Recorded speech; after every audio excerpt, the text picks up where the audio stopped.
What's up, everybody? Welcome to my cast. It's been a while since we did something like this, but if you don't know, my name is Rudy. I'm joined here by Doug, and we're going to be casting some VCS, or the Vietnam Challenger League, and this is going to be between Vikings Gaming and VTV. How's it going, Doug?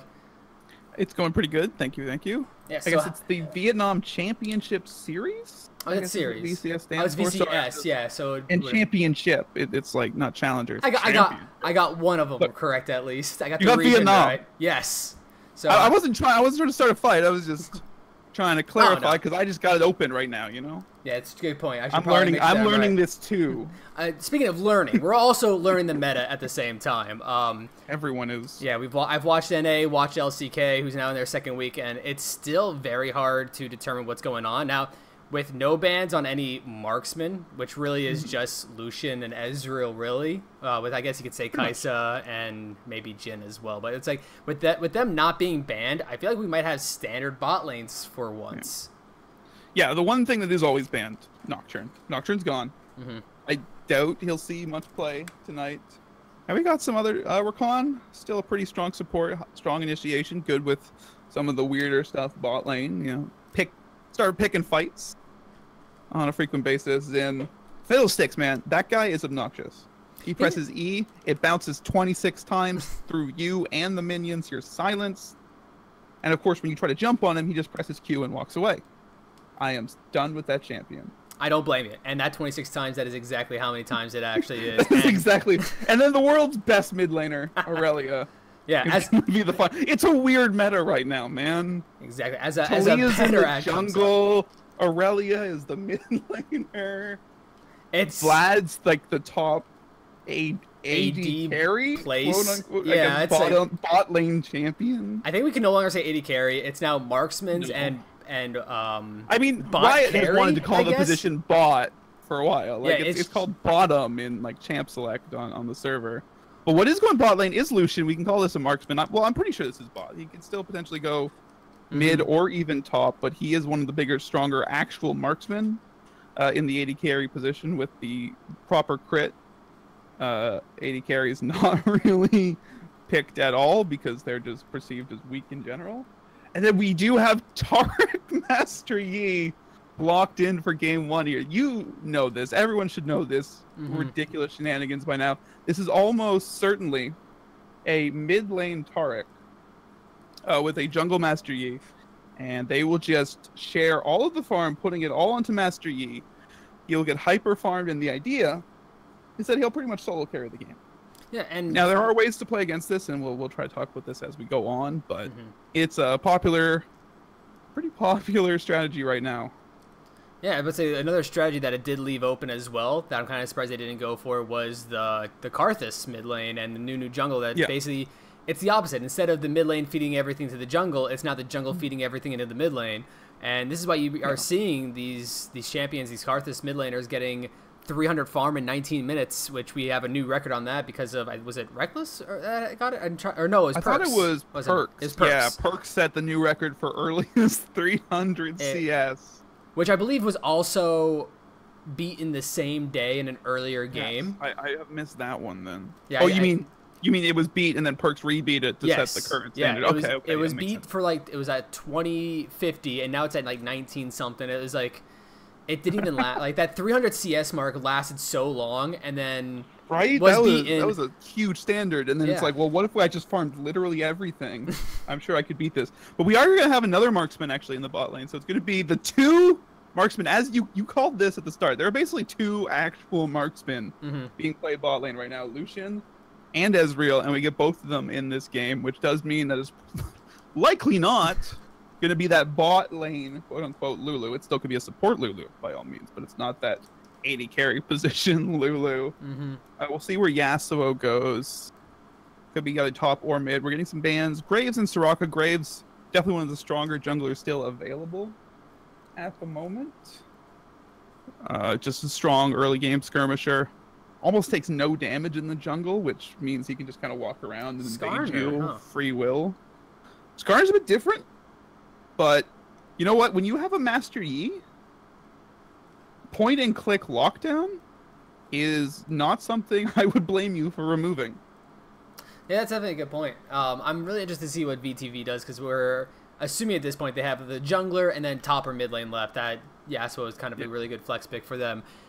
So there's a lot that they could really go for. The Karthus strategy. They could even have both their solos picked already, with Lulu potentially going mid. Not the strongest wave clear, but I think in general Lulu's a good pick into Master Yi. One of those people with the point and click CC to just say Master Yi goes in, she presses W, and then he's a cupcake for a bit.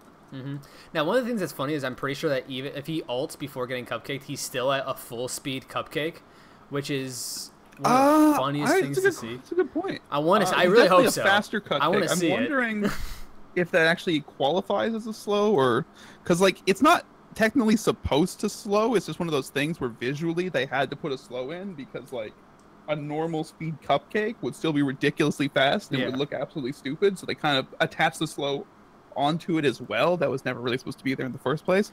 All right, we are going to get a Jax picked up. So this, I think I believe we're past the point of Jungle Jax being a big thing.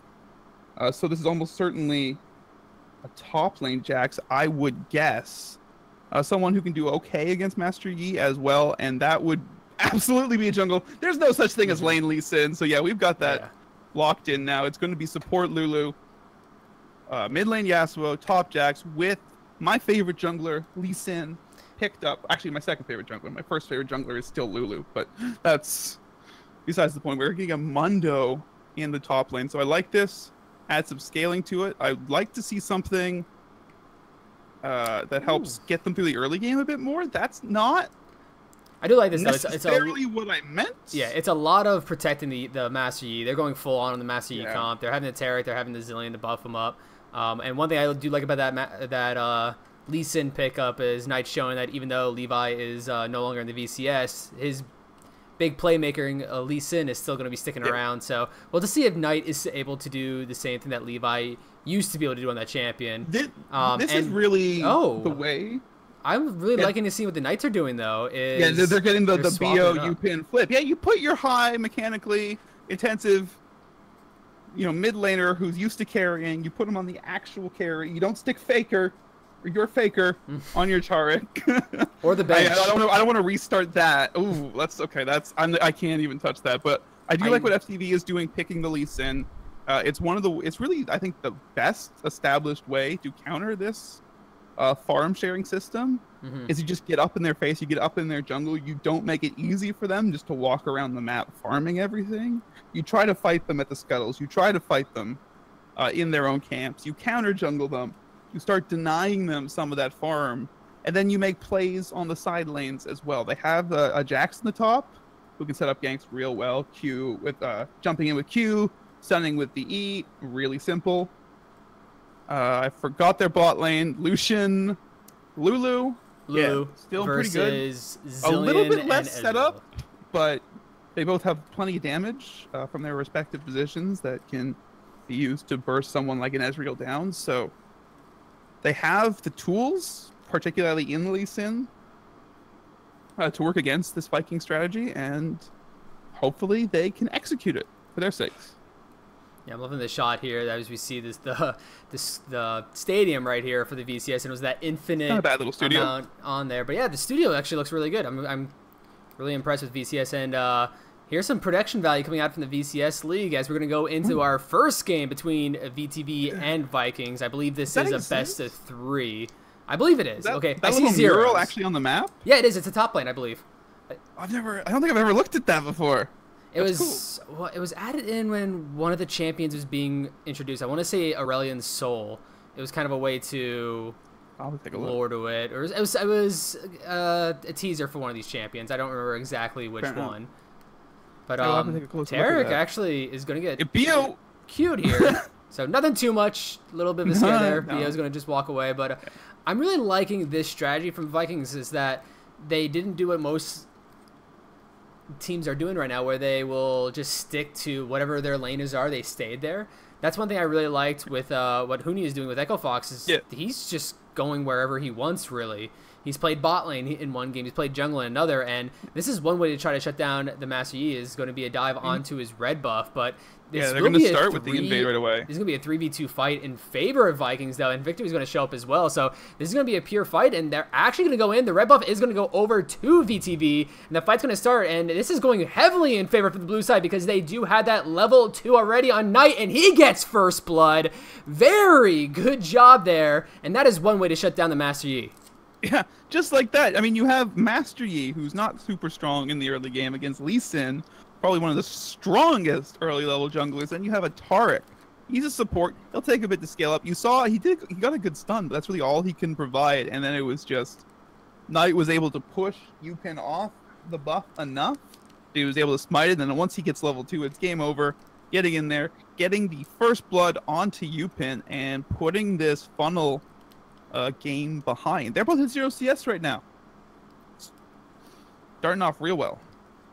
Yeah, so one thing I do want to try to check out is how Bio and Yupin is going to be able to try to do this, and this is exactly what I see when I see it from FTV, as Knight's going to go in, try to steal blue buff away. That one is going to go over to him as well, I believe, and the fight's going to continue. Yupin did get blue buff, but he's going to fall as well, as that's going to be a double kill, going over to Victory. Very early 3-0 for FTV.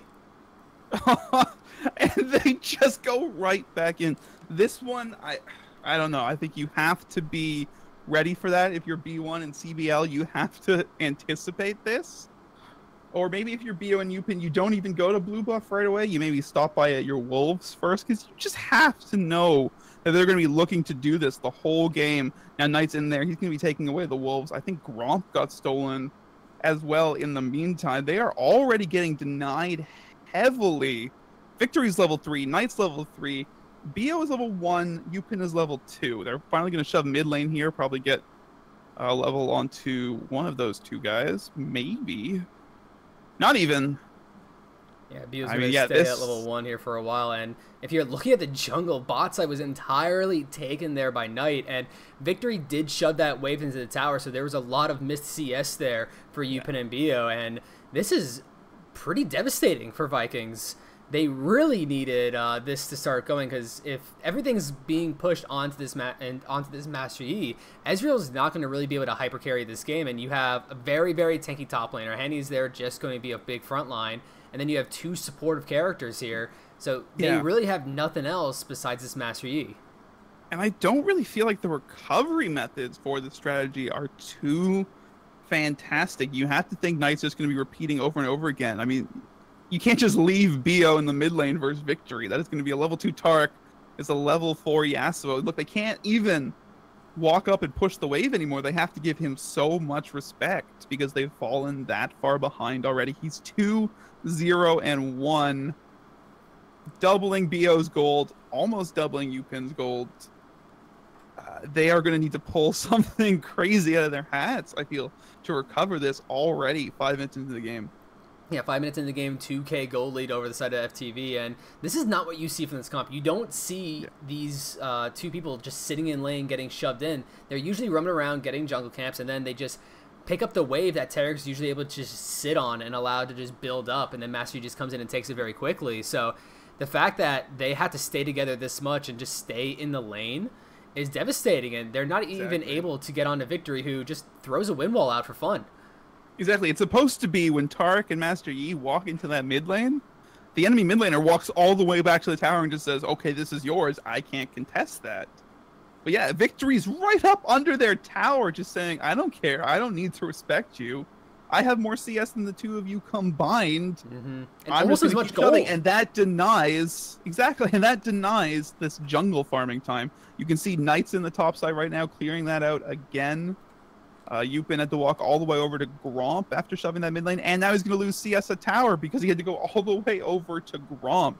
Bio didn't even last hit the cannon, so he's not even getting gold right now. It's, you put so much onto one champion that when that doesn't work out, it falls apart so quickly. Yeah, and right now, Victory is level 6, so if he's able to get a good knock-up onto either of them, he's going to be able to win this 2v1. And I'm wanting to see Knight get to that level 6 so he could get that Dragon Strike, or Dragon Strike, I believe, the ultimate front coming out from Lee Sin. If he's able to get that. And it's an instant knock-up, so that's going to be a very easy ultimate coming out from Victory. And the best part about having a Master Yi or Yasuo and a Lee Sin combo is that you actually don't have to worry about insecting. You could just go ahead and click that ultimate, and if you have good communication, then it doesn't really matter which direction they're going because the Yasuo ult's going to go through. So I would love to see that combo come up very soon. But Knight level 5 right now. Might get 6 right after these, right after the Raptors, though. Yeah, there it is as we speak. It's Dragon's Rage. That's get it. There. Even I looked it up. I play a lot of Lee Sin. I shouldn't have had to look that up. But yeah, it's level 6 across the board for the Soul Leaders and the jungle. They're going to be taking away the red buff once again. This is going to be Knight's red buff, you think, for pretty much the rest of the game until something happens. And at this point, that something will need to happen at these side lanes. It's going to need to be B1, CBL, a double Zillion bomb into a good all-in. But even then, it's a Lucian lane, and that's so tough to all-in against. You know, Hani, he's Mundo. He's not going to be able to do much for a while either. He needs time to scale up and start being able to really assert his will. But they don't have time at the moment. Knight's going to be walking around the map, taking everything he sees. That's a free Infernal Dragon after invading the red buff. Now he's going onto the blue, which is just spawning now, and they are not even in the area to contest. Actually, he's going to look to Knight going for the ultimate there. CBL going to be very low, but they're going to be able to find the damage. He gets the kill, and that's going to be a double kill going over to Knight as well. That is a little bit of a mishap there, as Aquino tanked one more tower shot than he should have, and he's going to drop there. But it looks like they're going to fight down here in the mid lane. The stun does land, and that's going to be a lot of damage. This is why he picked the Yi. Nice flash forward as Yupin picks up the kill. That's a 2-for-1 across the map in favor of the Knights here, so a little bit of light at the end of the tunnel. They have a chance here. Yeah, we were complimenting Victory for his pose in the mid lane, his heavy posturing up front, but ultimately you do have to respect that somewhat when Master Yi hits level 6. We're going to get a replay here of this bot lane dive.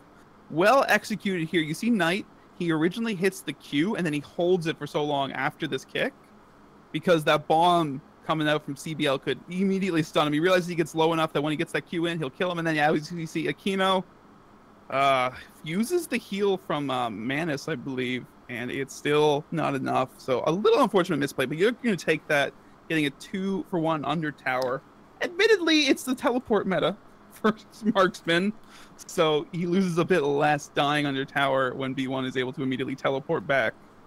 But you still got to take it at that point, so you'll be happy. Yeah, we do see heal on Manus, teleport on B1. You do see it sometimes on the Ezreal, though, especially when they go double tier. I feel like this is not a game that you would want to go double tier on, though, but he does have that extra mana crystal that I'm trying to feel like where that's going to go to besides a tier. I mean, it could be Iceborne. He has the cloth armor as well. Good point. Okay, it's Iceborne. Yeah, you're 100%. Armor. Yeah. This is a pretty physical, damage-heavy team. Lulu being the only real source of magic damage with a bit of Jax, and we're seeing a replay here. Did we miss this? Did we miss? Knight's running in with Taurus, and then they get the stun and immediately zero out BO before the Taric ult lands. Yeah, we must have missed that one. Oh yeah, it's 6-2. Yeah, you're right. We did completely miss that. That's another kill onto BO. So good job once again, re-establishing some control over that mid lane. Victory not there to pick up an assist. I would imagine that wasn't too long after they had killed Victory. Victory may still have been on the way back to lane. And now Knight continuing with the game plan. He's gotten in Yupin's face, denied him a lot of farm, and now he's going to try to assert some more will over these side lanes. We'll turret dive onto Hanny, and he's already being chunked down. That was so fast. This Muno doesn't have the resistances just yet, and he's going to get deleted. But we're going to go in the mid lane. Double knockup coming here for the Yasuo. Can he find the kill onto Yupin? That's going to be the Master Yi down, and Bio all by himself is going to be able to walk back under tower, but is it going to be for long? They're not going to chase him, as this is going to be a very easy tower going over to FTV. Yeah, Victory just says, that's nice. You have a support Yupin. I do too. Aquino shows up, getting the nice knock up there to help assist with Yupin. We're taking down Yupin. That's going to be the third death now, as they take down 2 towers in the meantime topside. They are just destroying this map right now, showing pretty much to perfection how you deal with these funnel comps. And we're going to get the replay here. The thing, Diving Mundo is, well, that's a super fast replay. All right. I was going to say, Diving Mundo is one of the most classic plays in League of Legends. he's a tank who doesn't really have that many tank stats himself, because the way his tankiness is built off is that he just basically doubles his health pool with his healing. So he can't be inherently that tanky. So he needs time to build up those items and get those stats from the items themselves, which then, when doubled by his ultimate in the late game, really provides his tankiness. So you dive him early, you get someone, even someone like Jax, who isn't particularly lane dominant. You get someone like a Lee Sin, push him under tower, he's a dunzo. And we saw it there, so... Yeah, I feel like that the observers wanted to half the speed, and they accidentally doubled it. Doubled it! So that was probably one of the fastest replays brutal. we saw. Yeah, it was so fast, they didn't need to double it up or anything. Maybe this is what Vietnam does. They just like to show things extremely fast. We'll have to see when we watch more of their games, but that's going to be now the third tower going down. And Vikings at this point, they had a little bit of hope there after getting 2 kills back-to-back, but it's been another, I think, 4 in favor of FTV since. So at this point, when you are so far behind, what can you do with this Master Yi supportive strategy to try to get back into this? Because though, they chose such scaling all over the map. I was saying in champs, like, they need something else to be like a fallback position to get them through if this doesn't go right. And then they picked Ezreal. Needs to stack that tier. Zillion, really not just an ulti bot. He has the double Qs for some CC rather, but ultimately he is kind of scaling alongside the champion he plans to res, so he doesn't go too fast. And then Mundo himself, not too great. They didn't really give themselves any tools to stay in this game. Knight's going back in. Box side. CBL going to pop the ult on himself, but it's only going to last for so long. Hanny's going to teleport down here. I don't know if he's going to complete that. They're going to jump onto B1 now, as Hanny, he did hold on to that teleport, and that is going to be Shelly making her entrance into the bot side here. And they're going to keep going with this. I would not be surprised if they go to die this as well. This should be the tower going down. They do concede it, but how much more are they going to get us on it? There's Shelly coming off screen. I was wondering where she was at. I was going to say the only thing I think they really could hope for is a tempo loss from FTV. But as we see that, we see Taurus teleporting into the bot side to support the gank. We see Rift Herald being dropped, taking down 1 tower, still full health. They should easily get the 2nd tower. While Knight is stealing away the blue buff, they're showing no signs of dropping the tempo just yet as the gold lead extends to 10k.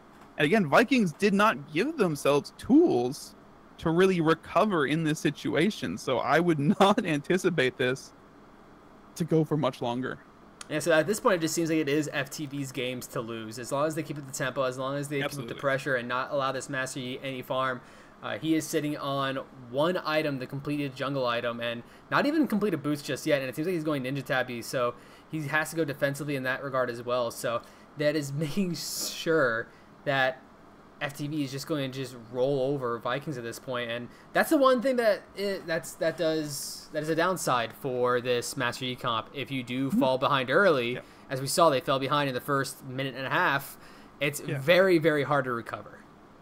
You just have to do a better job of establishing jungle presence. Essentially, we saw them ward 1 bush at the start, and at the same time, basically giving away exactly where they were starting.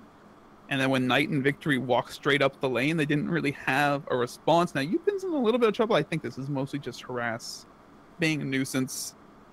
But, you know, you need, like, if the enemy has someone like Lee Sin, you have to know he's looking to get in your face. And you have to do more to keep them guessing as to where you're starting and what your strategy is. Because no one is shocked by this Master Yi Tara comp anymore. If they were bringing this out for the first time, then yeah, maybe FTV goes, what the heck do we do? But everyone knows exactly what your plan is. You're going to farm the jungle, stopping at mid lane in between, you know, the sides of the jungle. And then so they know they can get in your face and deny you that. You know, you have a Tark, he's not terribly strong in a 1v1 starting at that level 1. Yeah. And it's like you said, and they just didn't do anything to prevent Knight from knowing exactly where they were. Yeah, like you said, like this team comp, it has 1 win condition, and that's Master Yi goes off. And when that doesn't happen, it's just really game over. And you see the side of FTV, they have quite a couple of win conditions. Granted, against the Master Yi, it just don't allow Master Yi to carry, but they're doing that, and that's going to allow them to practically do whatever they want this game. So all that's left for them is to start cracking down into the base. And 10K goal behind, the base isn't going to help you in this. This is going to be extremely tough for Vikings. They have to find some sort of pick, some sort of quick kill, but that is reliant on FTV not staying as a team. Like, to put this in perspective, Upin is out farming Knight by about 25 CS. But that's not the comparative point. He needs to be out farming Victory by, I can't put an exact number on this, I'm not too familiar with the comp, but a good amount. I would say around 50%. Like, that would be, yeah, that would be probably a bit on the upside. But yeah, you're right. 50% is not unreasonable for this comp going well. He is 10 CS behind Victory when the whole point of this comp is to get Upin out farming everyone. He should be the highest level in the game by a good margin. But he is one level below his counterpart in the jungle, which is just pure, the purest sign that this is not going correctly. Yeah, and like the weirdest thing that we could really say is that this doesn't really say anything of the Viking strategy. It's like we can't say, oh, Upin doesn't play Master Yi well, or BO is not really good on the Terry. It's just because it just failed at level 1. It failed very early on. To play Master Yi. Yeah, it just they didn't have a chance. They showed a decent understanding of the mechanics in that kill on Victory, channeling the Taric E through the Master Yi Alpha Strike to guarantee it once he leaves Alpha Strike. So they do understand this duo, at least to that minor degree. But yeah, they never got off the ground. So as we probably get closer and closer to game 2, that makes me wonder, does Vikings just go ahead and do they try the comp again? They're probably a little too tilted to try it again, so I doubt that would happen. But it's one of those things that if we see a different first 3 minutes of this game where they don't get 3-0 so quickly, this is going to be completely different. And this is actually going to be a chemo all by himself. And they're actually not even able to jump onto him. This was a 3v1, and they still didn't feel safe to pull the trigger just because they are so far behind. I think it's also the support. You don't necessarily want to commit too many resources to zeroing out the Lulu when you have that Jax beating down on your bot lane turret. But yeah, I mean, absolutely. They are not comfortable pulling the trigger right now because they know how quickly this can turn around. And I think if you plan to use this strategy again, if you're Vikings, you take a week in between the games. Reassess what exactly happened level 1, talk about it, and then try to pull it again out again maybe next week if it hasn't been nerfed by then. But I can't see them taking that 20-minute break, saying we fixed all our problems, we know exactly what we're going to do, and try to surprise FTV again with it when FTV showed absolutely no hesitation in dealing with this composition. I can't see them doing it. They got to do something, not necessarily more standard, but something different. We'll see Karthus Nunu. Yeah, again, that's still a funneling comp. Yeah, you can do Aurelia. You can bring out Vladimir. There's plenty of options that are still atypical and maybe they wouldn't necessarily see specifically coming that are perfectly fine right now. I've seen some obnoxious lanes bot lane in my time playing in this meta. Freaking Heimerdinger Zyra. No, thank you. But this composition in particular, that is just Knight styling on CBL there. There's just nothing could have done there. He could have popped his ult on himself, but it would have. He didn't have a chance. That's the point. Knight perfectly timed everything within that kick. All his damage came out from the start of the kick till the to end. When the CC would have ended. That CBL never got a chance to ult. And now they're starting the Baron. Yeah, this is going to be Baron going over to FTV. It looks like VK might try for a desperation Baron, but it seems like they're backing off there. So FTV now 14k gold ahead with the Baron buff, and right now the only thing that they weren't able to do is just crack the base, because it is fairly tough to crack the base just because you're not really able to position well to like behind them to try flanking play or anything sort of like that. So they are forced to just steamroll straight down into it. And now with these Baron buff minions, it's going to be a lot easier to crack the base. So, and now that I think about it, Vikings, they don't really have a lot of wave clear that doesn't involve Upin alpha striking forward. Yeah, alpha striking in, exactly. They They took absolutely no stalling mechanics. There's no Ziggs or a Nivea bot or anything silly. It's Ezreal with Iceborne Gauntlet has a bit of wave clear, but now he's even going that double tier route, going for that max scaling. I mean, it's just so standard. It's really good. It's a really good build. Obviously, it adds a whole extra degree of scaling, but it is. But when the game could end in the next 2 minutes, I don't know if that's something you want to go for. I feel like you have to just go for something that's a little bit more immediately impactful. Yeah. I think you almost have to pick Ezreal to do that, but they are just going to try to engage it right away. Yeah, they're going to go for it. This is the last play, and they're able to take down victory, so this is not going to be a 5v4, but Jax is just destroying the base while this is happening, and Master Yi is out of this fight, so that's everything out of Vikings now just thrown at them, and he's going to die before anything happens.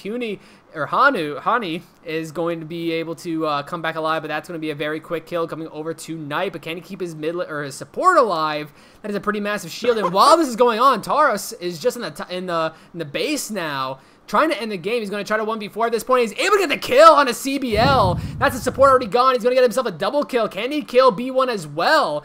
That is now just the lone Ezreal all by himself with his tier and his really just the other items that are not going to do really anything else. So that's FTV winning game 1, 14-3, almost a 20k gold lead, and that was dominating for FTV.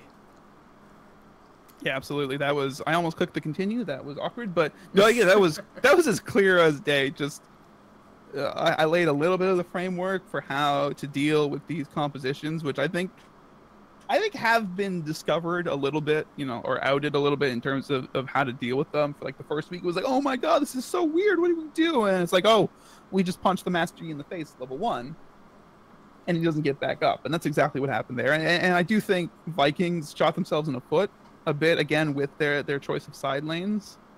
There was really no early game power in either of those lanes. There was no wave clear for potential stalling. There was no playmaking mechanics. There was just no recovery mechanism that if they fell behind, if Upin and BO didn't get all of that farm onto Upin and get him rolling, what happens next?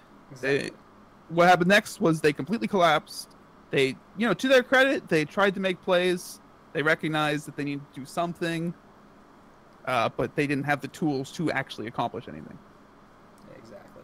Well, that's going to be it for game 1. Join us in the next video when we're going to be getting ready for game 2 between FTV and Vikings.